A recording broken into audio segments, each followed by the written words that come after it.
नमस्कार, आपके साथ मैं हूं निशा रौतेला। तो चलिए मध्य प्रदेश और छत्तीसगढ़ में खबरों की शुरुआत करते हैं।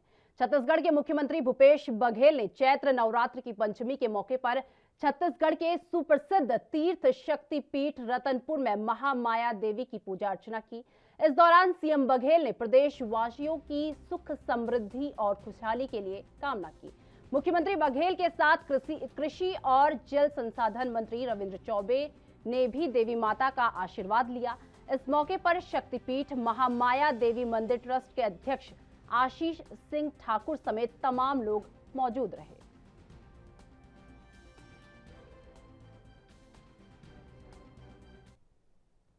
एमपी के सीएम शिवराज सिंह चौहान ने कहा कि परम श्री अटल जी के आह्वान किया था कि अंधेरा हटेगा, सूरज निकलेगा और कमल खिलेगा। उन्हीं के नेतृत्व में सन 1996 में वो भी दिन आया जब उन्होंने प्रधानमंत्री पद की शपथ ली। उस दिन देश के लाखों कार्यकर्ताओं की आंखों में खुशी के आंसू थे। इसी के साथ सीएम शिवराज सिंह चौहान ने कई मुद्दों पर अपनी बात रखी। सुनिए।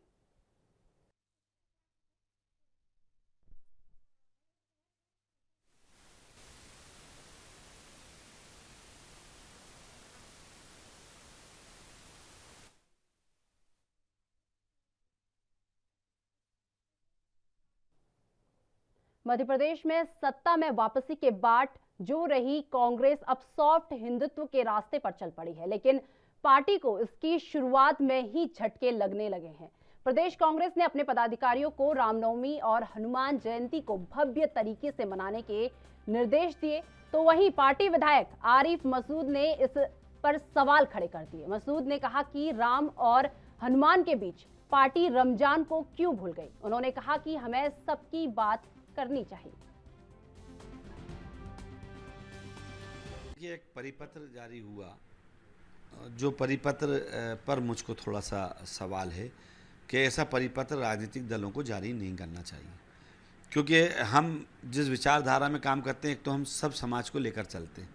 आपने रामनवमी और हनुमान चालीसे का जिक्र करा, लेकिन आपने उसमें अंबेडकर जयंती का जिक्र नहीं करा, आपने गुड फ्राइडे का जिक्र नहीं करा, आपने रमज़ान का जिक्र उसमें नहीं करा। ये तीनों बड़े त्यौहार इस बीच में पड़ने वाले हैं, जिसको लोग एक उत्साह और एक त्यौहार मानते हैं, आपने उनका जिक्र नहीं करा। तो हमारी आइडियोलॉजी और दूसरों की आइडियोलॉजी में यही अंतर है कि बाकी लोग एक धर्म की बात करते हैं और हम सब की बात करते हैं। तो हमको या तो सबकी बात करना चाहिए, और बेहतर हो कि हम राजनीतिक व्यक्ति हैं, हम राजनीतिक बात करें, आंदोलन की बात करें, जनता की परेशानी की बात करें। धार्मिक आयोजन तो होते आए और होंगे, उसको कोई ना रोक पाया, ना कभी कोई रोकेगा, और उसको सब अपने अपने ढंग से मनाते हैं। ज़्यादा से ज़्यादा होता है तो हमको उसके उत्साह के लिए, उसको आगे बढ़ाने के लिए उनको बधाई। बीजेपी के 42वें स्थापना दिवस के मौके पर गृह मंत्री डॉक्टर नरोत्तम मिश्रा ने कहा कि प्रधानमंत्री नरेंद्र मोदी का संबोधन सुनकर हम कार्यकर्ताओं में उत्साह का संचार हुआ है। तो वहीं नरोत्तम मिश्रा ने कांग्रेस विधायक आरिफ मसूद के बयान पर कहा कि कांग्रेस मुसलमानों को सिर्फ एक वोट बैंक समझती है। आरिफ मसूद को ये बात समझनी चाहिए। साथ ही गृह मंत्री ने दिग्विजय सिंह पर भी निशाना साधा। सभी मीडिया बंधुओं के साथ में आप सब आई जाते हैं, उनको ध्यान से सुना। अब जो सामाजिक न्याय पखवाड़ा है, उसमें उनकी पहल के एक कार्यकर्ता के रूप में वो भी काम करेंगे, ऐसा अनूठा उदाहरण आपको और मिलेगा नहीं कि देश के प्रधानमंत्री कार्यकर्ता के रूप में, और ऐसी अनूठी पार्टी नहीं मिलेगी कहीं जिसमें प्रधानमंत्री एक कार्यकर्ता के रूप में जो सामाजिक पखवाड़ा है, बाबा साहब अम्बेडकर जी वाला, ज्योतिबा फुले वाला, उसमें एक साधारण कार्यकर्ता के रूप में काम करें। आज स्थापना दिवस पर उन्होंने राष्ट्र को फोकस किया कि हमारे लिए राष्ट्र सर्वोपरि है। आम कार्यकर्ता को संबोधित किया, जिसमें कार्यकर्ताओं में एक नया। अब वो आरिफ भाई देरे आए दुरुस्त आए, अभी भी अगर समझ में नहीं आएगी तो आपकी ही पीढ़ी आपको माफ नहीं करेगी। समझो, उनने तो स्पष्ट लेटर जारी करके आपको संदेश दिया है। वो सिर्फ आरिफ भाई और उनके फॉलोअर्स को वोटर ही मानते हैं। इससे एक हाथ ट्वीट मुर्तजा पर कर देते, जो उनके प्रिय मित्र जाकिर नाइक जी का और आईएसआई से जिसके तार निकले हैं गोरखपुर के मठ में, तो लगता कि सर्वांगीण सोच लिए हैं दिग्विजय सिंह, पर मुर्तजा पे एक भी ट्वीट नहीं तमाम ट्वीटों के बाद। और वो लोग कर्जे की बात कर रहे हैं कि जिनके समय में सरकार ओवरड्यू हो गई थी और तनख्वाह नहीं निकलती थी, बिल्डिंगें गिरवी रखी जा रही थी, प्रतिष्ठान बेचे जा रहे थे, सड़कों गड्ढों की सड़क थी या सड़क में गड्ढा था या गड्ढा में गड्ढा था, पता नहीं चलता था। लाइट जब कभी कभी आती थी, हम लालटेन युग में प्रवेश कर रहे थे, वो दिग्विजय सिंह जी अब ऐसी बातें करते। कांग्रेस विधायक के बयान पर बीजेपी नेता पंकज चतुर्वेदी ने कांग्रेस को आड़े हाथों लेते हुए कहा कि कांग्रेस पार्टी के नेताओं की प्रवृत्ति है कि जब भी सनातन परंपराओं और हिंदू तीज त्योहारों की बात होती है तो उनका विरोध करेंगे। कांग्रेस ने राम नाम और हनुमान का हमेशा विरोध किया है। साथ ही उन्होंने कहा कि कमलनाथ का एक और साधारण विधायक उनकी बात नहीं सुन रहा। भारतीय कांग्रेस पार्टी के नेताओं की ये प्रवृत्ति है कि जब भी सनातन परंपराओं की, हिंदू तीज त्योहारों की बात हुई तो उसका विरोध करेंगे। और कांग्रेस ने तो प्रभु श्री राम नाम का, राम काज का, प्रभु श्री हनुमान का हमेशा विरोध किया। कांग्रेस के नेता तो हिंदू धर्म को बोको हराम और आईएसआईएस के समान मानते हैं। कांग्रेस की सरकार लिख कर देती है कि राम सेतु काल्पनिक है। कांग्रेस के नेता विवादित ढांचे के पक्ष में वकालत करते हैं, प्रभु श्री राम अयोध्या में पैदा हुए उसके प्रमाण मांगते हैं। तो कांग्रेस के लोग इस प्रकार की तुष्टिकरण की बात करें गलत नहीं, लेकिन बड़ा सवाल यह है कि इस मामले में कांग्रेस पार्टी का एक मामूली सा विधायक अपने प्रदेश अध्यक्ष के निर्णय को चुनौती दे रहा। तो दो चीज़ें, या तो प्रदेश अध्यक्ष के रूप में कमलनाथ जी एक कमजोर और अक्षम कांग्रेस कमेटी के अध्यक्ष हैं कि उनका एक मामूली विधायक उनकी बात नहीं सुन रहा, और या कमलनाथ जी षड्यंत्र के सूत्रधार, भागीदार, हिस्सेदार हैं कि मैं रामनवमी की बात करूंगा तुम विरोध करना। देश की जनता परिपक्व है, वो कांग्रेस के तुष्टिकरण के चेहरे को पहचानती है। कमलनाथ जी आपको भारतीय जनता पार्टी आज अपना 42वां स्थापना दिवस मना रही है। साल 1980 में आज ही के दिन इस राजनीतिक दल का गठन किया गया था। पिछले 40 सालों में पार्टी ने शून्य से शिखर तक का सफर तय किया है। इस दौरान बीजेपी के प्रदेश अध्यक्ष विष्णु दत्त शर्मा ने स्थापना दिवस पर सभी कार्यकर्ताओं को बधाई देते हुए कहा कि बीजेपी कार्यकर्ताओं के द्वारा मेहनत और लगन से काम कर जनता की सेवा की गई। मैं भी अपने मध्य प्रदेश के सभी कार्यकर्ताओं को भारतीय जनता पार्टी के स्थापना दिवस पर बहुत शुभकामनाएं देता हूं। और माननीय प्रधानमंत्री जी ने जो कहा है कि आज के दिन भारतीय जनता पार्टी के एक एक कार्यकर्ता को जो संकल्प हमने लिए हैं, गरीबों के जीवन बदलने का संकल्प भारतीय जनता पार्टी की सरकारों ने जो लिया है, तो भारतीय जनता पार्टी के कार्यकर्ता गरीबों के जीवन बदलने के इस अभियान में प्रत्येक बूथ पर अपनी भूमिका उस संकल्प के साथ निभाएं जो डॉक्टर श्यामा प्रसाद मुखर्जी, पंडित दीनदयाल उपाध्याय, अटल बिहारी वाजपेयी जी, कुशवाहा ठाकरे, राजमाता सिंधिया से लेकर के प्यारेलाल खंडेलवाल जी, जिनकी भी आज जैन जयंती है, ऐसे सब लोगों के संकल्प को पूरा करने में हर कार्यकर्ता अपनी भूमिका निभाए। और बूथ बूथ का कार्यकर्ता इस समय आगे बढ़ रहा है। आज हमें गर्व है कि हमारे कार्यकर्ताओं ने पूरे देश के अंदर गरीब कल्याण की योजनाओं को, गरीबों के जीवन बदलने में हमारे सभी कार्यकर्ताओं ने जो भूमिका निभाई है, ये ऐतिहासिक काम भारतीय जनता पार्टी के कार्यकर्ता देश के अंदर कर रहे हैं, मध्य प्रदेश के अंदर कर रहे हैं। हमारी सरकार है इस दिशा में कदम बढ़ा रही है बहुत।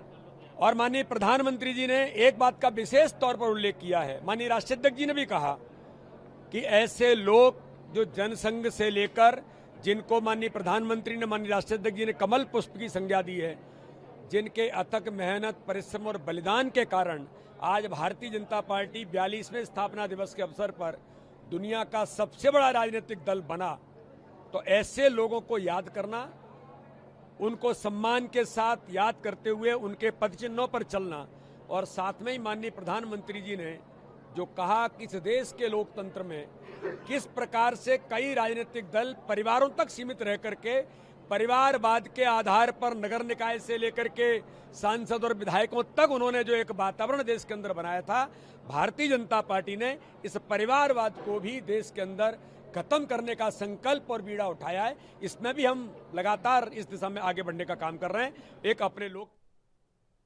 मध्य प्रदेश कांग्रेस की बैठक में बड़ा फैसला लेते हुए पीसीसी ने ऐलान किया कि 2023 के चुनाव कमलनाथ के नाम पर लड़ा जाएगा। इसे लेकर मौजूद सभी नेताओं ने आम सहमति दी है। कहा गया है कि कमलनाथ ही 2023 के विधानसभा चुनाव में कांग्रेस पार्टी का नेतृत्व उन्होंने करना है। इसके बाद से कांग्रेस बीजेपी के निशाने पर आ गई है। अब नरोत्तम मिश्रा ने भी कटाक्ष करते हुए कहा कि गजब है, कांग्रेस संन्यास की उम्र में सेहरा बदवा रही है। संन्यास की उम्र में सेहरा बांध दिया उनको।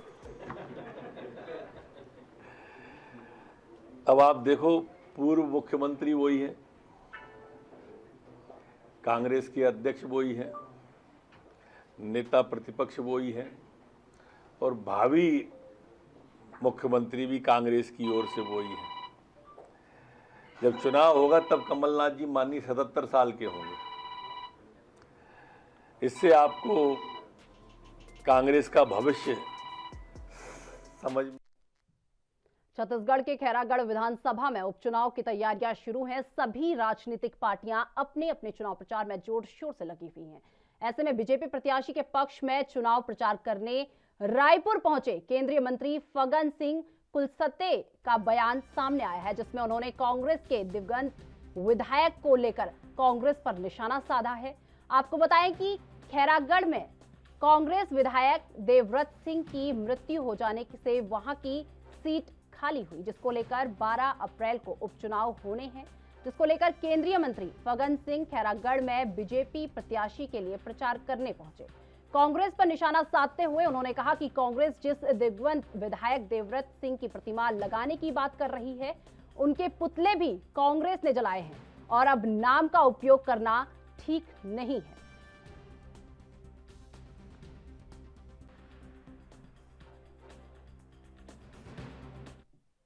मध्य प्रदेश के पूर्व सहकारिता मंत्री लाहार विधायक कांग्रेस के दिग्गज नेता डॉक्टर गोविंद सिंह ने शिवराज सरकार के खिलाफ सवाल उठाए। डॉक्टर गोविंद सिंह ने कहा कि मुख्यमंत्री शिवराज सिंह चौहान मध्य प्रदेश में तालिबानी राज्य स्थापित करना चाहते हैं। सीएम शिवराज सिंह चौहान मनमानी कर रहे हैं।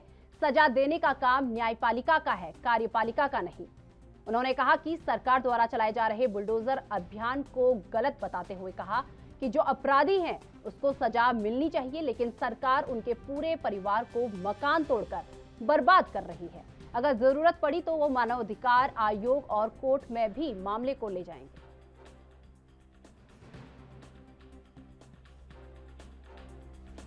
सवाल इस बात का है कि मुख्यमंत्री शिवराज सिंह जी अब लगातार 4 बार मुख्यमंत्री के बनने के बाद अब वो सत्ता के मद में उन पर चढ़ गया है और शिवराज सिंह सत्ते के नशे में चूर हो चुके हैं।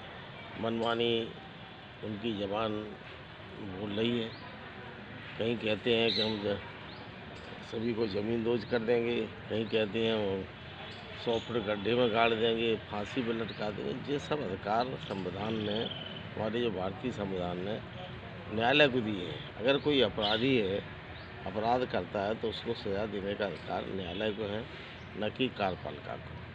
लेकिन मुख्यमंत्री आज अपने अधिकारों को भूलकर न्यायालय के अधिकारों में हस्तक्षेप कर रहे हैं और स्वयं अगर कोई एक अपराधी है, मैं किसी अपराधी का समर्थक नहीं, घोर विरोधी हूँ। अपराधी को कठोर सजा मिलना चाहिए और आक्रमणकारियों को भी कठोरता से उनके विरुद्ध कार्रवाई होनी चाहिए। लेकिन अगर किसी एक अपराध कर दिया, उसकी संपत्ति में 4-5 हिस्सेदार होते हैं, भाई होते हैं, उनको पूरा का पूरा मकान जमींदोज करना, तोड़ना, ये संविधान में इसको। भिंड जिले में 2 माह पहले कमलेश जाटव से अपनी पुत्री की शादी के लिए विवाह सहायता प्रमाण पत्र बनाने के एवज में सचिव वीरेंद्र सिंह कुशवाहा ने रिश्वत मांगी थी, जिस पर कमलेश जाटव ने लोकायुक्त में शिकायत की, जिस पर कार्रवाई करते हुए उसे रिश्वत लेते हुए रंगे हाथों पकड़ा गया था, जिस पर लोकायुक्त ने एफआईआर दर्ज करा कर सचिव को हटाने के निर्देश दिए थे, जिस पर कलेक्टर सतीश कुमार एस के 21 मार्च को सचिव को हटाने के निर्देश जारी भी किए थे। लेकिन उसके बावजूद भी आरोपी पंचायत सचिव वीरेंद्र सिंह कुशवाहा चंदोखर पंचायत में कार्यरत बना रहा। जिला पंचायत अध्यक्ष राम नारायण हिडोलिया ने इसकी कड़ी निंदा करते हुए कहा कि इतनी बड़ी लापरवाही कैसे हुई। सचिव के अलावा जो भी जिम्मेदार हैं, जांच कर उनके खिलाफ कार्रवाई की जाए।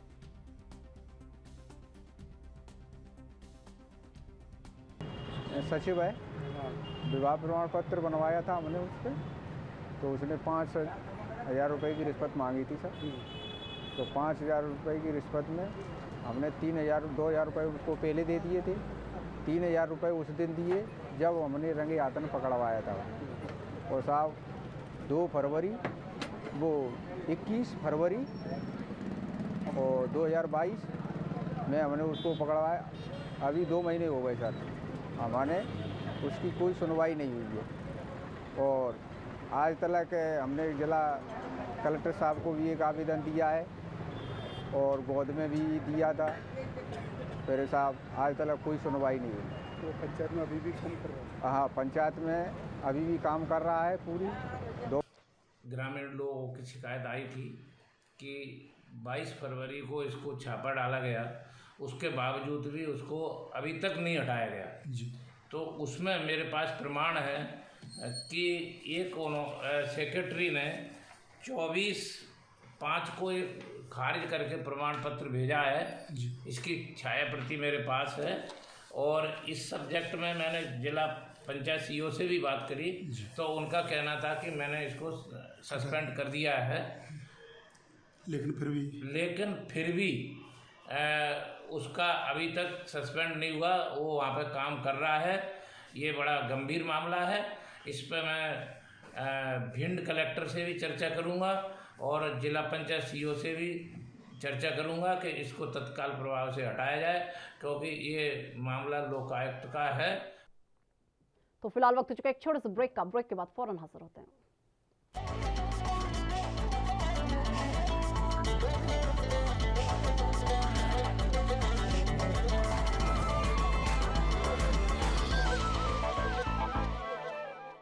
तो ब्रेक के बाद फिर से आपका स्वागत है। रुक कर लेते हैं अपनी अगली खबर का। छत्तीसगढ़ के कोंडागांव में आईटीबीपी 41वीं बटालियन के द्वारा जिला मुख्यालय स्थित एनसीसी स्टेडियम में आजादी के 75वें वर्ष के समारोह के तौर पर आजादी का अमृत महोत्सव मनाया गया। आईटीबीपी के अधिकारी, जवान सहित नगर के नागरिक आजादी का अमृत महोत्सव में शामिल होकर सभी ने आजादी के अमृत महोत्सव का आनंद उठाया। आज हमारा केंद्रीय सीमांत मुख्यालय भोपाल का जो बैंड दस्ता है ये आज यहाँ कोंडागांव में आया है और आज़ादी के 75वें अमृत महोत्सव के उपलक्ष्य में आज यहाँ पर बैंड डिस्प्ले का प्रदर्शन क्षेत्रीय मुख्यालय भुवनेश्वर और 41वीं वाहिनी भारत तिब्बत सीमा पुलिस बल के द्वारा यहाँ पर किया जा रहा है। इसका उद्देश्य जहाँ तक है वो यही है कि इस 75वें वर्ष को आज़ादी के धूमधाम से मनाया जाए और भारत तिब्बत सीमा पुलिस बल का बैंड दस्ता जगह जगह पर अपने कार्यक्रम को प्रस्तुत करके लोगों में जन जागरूकता फैलाने और साथ ही साथ देश की एकता और अखंडता का एक मजबूत संदेश देने का प्रयास कर रहा है कि ये हमारे देश की आज़ादी और इसका विकास हम सबके एकजुट रहने में ही निर्भर करता है और ये देश की यही प्राण शक्ति हमारी रही है पहले भी और इसी को हम सबको बनाए रखना है और इसी उद्देश्य के साथ 75वें वर्ष। मध्य प्रदेश के मंदसौर दूधा खेड़ी माता मंदिर में नवरात्रि के पावन पर्व पर श्रद्धालुओं का तांता लगा रहा। आपको बता दें, इस मंदिर का इतिहास और चमत्कार अनंत काल से लोगों के बीच चला आ रहा है। वहीं नवरात्र के अवसर पर लाखों श्रद्धालु पंचमुखी माता के रूप में विराजमान मां दुर्गा का आराधना करने यहां पर पहुंचे। नवरात्रि के समय दूधा खेड़ी माता के 9 रूप देखने को मिलते हैं। रोज नए रूप में माता जी अपने भक्तों को दर्शन देती है और भक्तों की सारी मनोकामनाओं को पूरा करती हैं।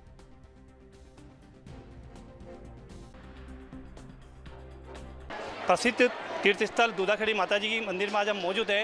नवरात्रि के अवसर पर यहाँ पर काफ़ी मात्रा में श्रद्धालु लोग आते हैं। आइए हमारे साथ कुछ श्रद्धालु हैं, उनसे यहाँ के विषय में चर्चा करते हैं। जी आपका नाम? जी सर, मेरा नाम दीपक बागवान है और मैं गरौट तहसील के ग्राम बोलिया से निवासरत हूँ और यहाँ लगभग सर 15 दिन महीने में हमारा आना जाना लगा रहता है, जो कि हमारे हिंदू धर्म का एक आस्था का बड़ा ही अच्छा सा जो है प्रतीक है। देखा जाए तो विज्ञान भी इस बात से हैरत अंगेज है कि यहाँ आकर पैरालिसिस के जो मरीज़ हैं सर वो किस प्रकार से ठीक होकर चलते हैं। मैं स्वयं इसका साक्षी हूँ। यहाँ माता जी यहाँ लखनऊ वाले का जल्दी से ठीक होते हैं और हर यात्री की मनोकामना पूर्ण होती है। अश्विन माह की में भी नवरात्रि का मेला पड़ता है, अभी चैत्री नवरात्रि में भी मेला पड़ता है और श्रद्धालुओं की बहुत इच्छा रहती है कि मेले में हम पहुँचे और 9 दिन से वहाँ माता जी के यहाँ का नामन बबूत और ये 9 दिन वहाँ रहें हम, इससे उनका विश्वास बढ़ता है और माता जी उनका मनोकामना पूर्ण करती है। यहाँ दूधाखेड़ी माता जी में हर साल जैसे नवरात्रि का पर्व मनाते हैं, इस बार भी दिनांक 2 तारीख से 10 तारीख तक नवरात्रि का पर्व मनाया जा रहा और यहाँ पे श्रद्धालु अधिक संख्या में आते हैं। प्रतिदिन लगभग 1 से 1.5 लाख श्रद्धालु आते हैं। इसको लेकर यहाँ पर पुलिस व्यवस्था लगाई गई है, जिससे पुलिस लाइन मंदसौर से, शामगढ़ से, चंदवासा से, बोलिया से, गांधी सागर, भवानी मंडी और इस प्रकार का बल यहाँ लगा है। पर्याप्त पुलिस व्यवस्था लगाई गई है और अभी यहाँ कार्यक्रम शांतिपूर्ण। छत्तीसगढ़ मनरेगा कर्मचारी संघ की प्रांतीय आह्वान पर कोंडागांव मनरेगा कर्मचारियों ने नियमितीकरण की मांग को लेकर हड़ताल की। आपको बता दें कि कोंडागांव महात्मा गांधी रोजगार गारंटी योजना के कर्मचारी नियमितीकरण की मांग को लेकर धरने पर बैठ गए हैं। रोजगार सहायक जिला अध्यक्ष ईश्वर लाल ठाकुर ने बताया कि मुख्य मांग नियमितीकरण है, साथ ही पंचायत अधिनियम 1966 की नियमावली को लागू करने की मांग है और कर्मचारियों ने कहा कि अगर उनकी मांग नहीं मानी जाती तो उग्र आंदोलन करने को मजबूर होंगे। शांति आह्वान पर हम लोग अनिश्चितकालीन हड़ताल में बैठे हुए हैं और हमारे प्रमुख मांग है कि रोजगार सहायकों का ग्रेड वेतन निर्धारण कर सम्मानजनक वेतन करना और मनरेगा कर्मचारियों का नियमितीकरण और 1966 में जो नियमावली बनी है पंचायत अधिनियम उसको लागू करना। ये हमारी मांगे पूरी नहीं होती है तो हम हमारी हड़ताल है उसको और तीव्र करेंगे और आमरण अनशन करेंगे लेबल में। और पूर्व में अपनी मांगों को लेकर धरना प्रदर्शन कर रहे हैं। कांग्रेस सरकार ने अपने घोषणा पत्र में भी ये निश्चित किया था कि हमको नियमितीकरण देंगे, पर अभी तक इसका कोई कुछ भी रिजल्ट नहीं आया। हम मुख्यमंत्री जी से उनकी ही घोषणा पत्र को याद दिलाने के लिए अभी भी अपनी मांग को लेकर कंटिन्यू है, पर अभी तक उन्होंने इस पर कोई किसी चीज़ का ध्यान नहीं दिया। यदि मुख्यमंत्री जी हमारी मांगों को। मध्य प्रदेश के गृह और स्वास्थ्य मंत्री डॉक्टर नरोत्तम मिश्रा ने कोरोना को लेकर जानकारी दी। उन्होंने बताया कि पिछले 24 घंटे में प्रदेश में कोरोना के 13 नए केस सामने आए हैं, जबकि 16 लोग ठीक होकर वापस घर लौट चुके हैं। साथ ही उन्होंने बताया कि प्रदेश में वर्तमान में संक्रमण दर 0.16% और रिकवरी रेट 98.70% है, जबकि पिछले 24 घंटे में 8,346 सैंपल लिए गए हैं। पिछले 24 घंटे में कोरोना के 13 नए प्रकरण संपूर्ण मध्य प्रदेश में आए हैं, जबकि ठीक होकर अपने घरों की ओर जाने वाले सम्मानित जनों की संख्या 16 है। वर्तमान में जो सैंपल लिए गए हैं, कल 24 घंटे में 8,346 सैंपल लिए गए हैं। हमारी संक्रमण दर वर्तमान में 0.16 है, जबकि रिकवरी दर 98.7 बनी हुई है। पिछले 24 घंटे में कोई पुलिसकर्मी संक्रमित नहीं हुआ है, न ही वर्तमान में कोई संक्रमित पुलिसकर्मी प्रचलन में है। वैक्सीन पिछले 24 घंटे में जो मध्य प्रदेश के अंदर लगी है वो 63,922 है। कुल वैक्सीन 11,63,44,228 लोगों को कुल वैक्सीन लगी। ग्वालियर के जनकगंज थाना क्षेत्र के माधव नगर में एक झकझोर देने वाली घटना सामने आई है, जहां एक सास ने अपने दामाद को प्रसाद के बहाने जहर खिला दिया। जानकारी के मुताबिक प्रदीप की शादी 1 साल पहले रेशमा से हुई थी, लेकिन शादी के कुछ महीने बाद दोनों के बीच विवाद होने लगा। बीते दिन भी रेशमा ने प्रदीप को फोन करके ऑफिस से बुलाया। जब पति घर पहुंचा तो देखा कि रेशमा बैग में सामान रखकर जाने के लिए खड़ी थी। तभी सास ने प्रदीप को प्रसाद दिया। जिसे प्रदीप ने खा लिया तो उसे चक्कर आ गए, जिसके बाद पड़ोसियों ने उसे अस्पताल में भर्ती कराया। फिलहाल पुलिस मामले की जांच में जुटी हुई है। गंज में प्रदीप जाटव नामक युवक परसों अस्पताल में भर्ती हुए थे और अस्पताल से ये तहरीर गई थी थाने पर कि उन्होंने चूहा मार दवाई खा के एडमिट हुए। परसों इनका बयान नहीं हो पाया था, कल इनका बयान हुआ है। तो इनका ये कहना था कि उनकी सास ने इनको एक मंदिर से प्रसाद ला के खिलाया था। वो प्रसाद खाते ही इनकी तबीयत बिगड़ी और इनको भर्ती होना पड़ा। प्रदीप जाटव का बयान और पूरी जाँच के आधार पर उनकी जो सास हैं उनके खिलाफ 328 IPC का मामला पंजीबद्ध किया गया है। क्या प्रसाद खिलाया गया था? हाँ, उनका ये कहना है जो फरियादी प्रदीप जाटव है कि वो हनुमान जी मंदिर का प्रसाद उन्होंने लाके दिया था, बताया था मंदिर का प्रसाद है और प्रसाद खाते ही उनकी तबीयत ज़्यादा खराब हुई और अस्पताल में भर्ती हुए। MP के बुरहानपुर जिला पुलिस को SP ने एक चोर को गिरफ्तार के बाद गंगा स्नान करने और पूजा पाठ करने के मामले में नोटिस जारी किया है। दरअसल आपको बता दें कि बुरहानपुर जिला पुलिस की एक टीम 16 फरवरी को आरोपी की तलाश में प्रतापगढ़ गई थी। टीम ने सब इंस्पेक्टर केशव पाटिल और आरक्षकों के साथ बुरहानपुर की लाल बाग थाने की पुलिस शामिल थी। पुलिस टीम आरोपी को गिरफ्तार करने के बाद उसे लेकर वापस मध्य प्रदेश आने के बजाय प्रयागराज में गंगा स्नान करने चली गई। इस मामले में SP ने नाराजगी जताते हुए स्पष्टीकरण मांगा है। ये घटना जो है वो सोशल मीडिया से और बाकी जगह से जानकारी में आया है। 16 फरवरी को जो पुलिस की पार्टी, बुरहानपुर पुलिस की पार्टी उसको लेके जा रही थी, तो वहाँ पे उन्होंने उसके साथ में गंगा स्नान किया। तो जैसे ये घटनाक्रम सामने आया हुआ है तो उसमें जो टीम का लीडर था सब इंस्पेक्टर केशव पाटिल, उनको एक सुपरवाइजर जारी किया गया है। और जब तो फिलहाल मध्य प्रदेश और छत्तीसगढ़ में मेरे साथ बस इतना ही। मुझे दीजिए इजाजत। नमस्कार।